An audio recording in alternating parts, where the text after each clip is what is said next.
오늘의 강의 시작합니다. 오늘은 경매 절차의 세 번째 시간으로 매각 준비 중 감정평가에 대해 알아보겠습니다.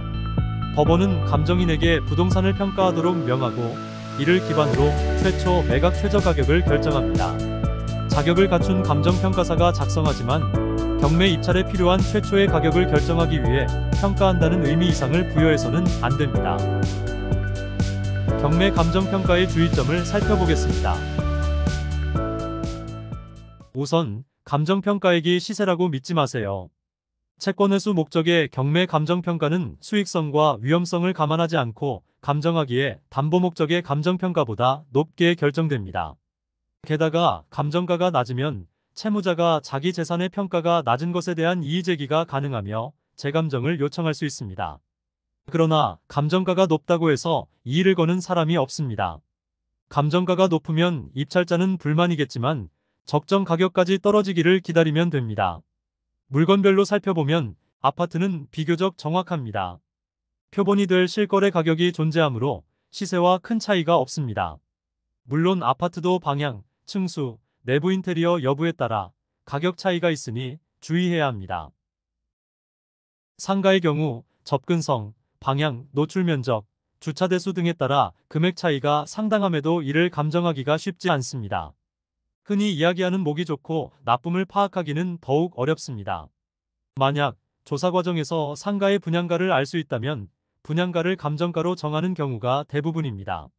일례로 세종시의 상가의 경우 공실로 인해 가격이 대폭 하락하였음에도 이점이 반영되지 않고 분양가로 감정평가한 결과 낙찰가율이 감정가 대비 50% 이하가 대부분입니다. 공장의 경우는 감정평가액의 기계장치의 포함 여부를 주의해서 살펴야 합니다. 대개 신품 가격으로 감정하므로 고가로 평가되어 있지만 동종업종의 사업을 하지 않을 경우 그 기계장치는 고철에 불과합니다. 또 하나의 주의할 점은 감정평가 시점의 차이를 인식해야 합니다. 경매의 감정평가는 경매 신청 시점에 이루어지지만 실질적인 경매 입찰은 보통 6개월에서 1년 후에 이루어집니다.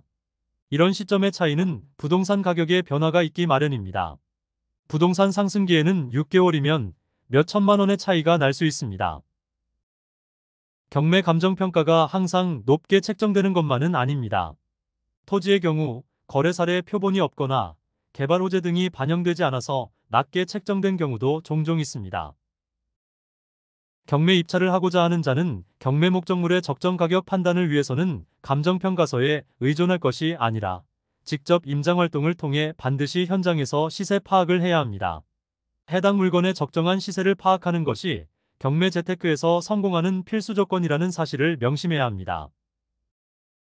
감정평가서 이용 꿀팁. 초보자들이 쉽게 접근하는 물건이 빌라입니다. 주택이라 거래가 활발하고 아파트에 비해 가격이 저렴하기 때문입니다. 빌라 투자 시 주의점은 노후 정도와 층수입니다. 특히 요즘 신축 빌라들은 대부분 엘리베이터가 설치되어 있는 경우가 많습니다. 그래서 엘리베이터 없는 빌라 4층과 5층은 매수세가 없습니다. 가격이 저렴하다는 이유로 접근하셨다가 자금이 묶이는 경우가 많습니다. 경매로 나온 빌라가 엘리베이터가 있는지 여부는 현장을 가보기 전에는 알 수 없습니다. 임장활동도 시간과 비용이 소요되기에 검색 과정에서 미리 알 수 있다면 편리할 것입니다.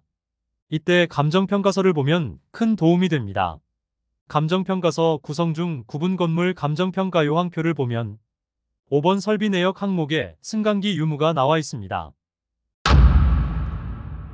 기초가 부실한 고수는 없습니다.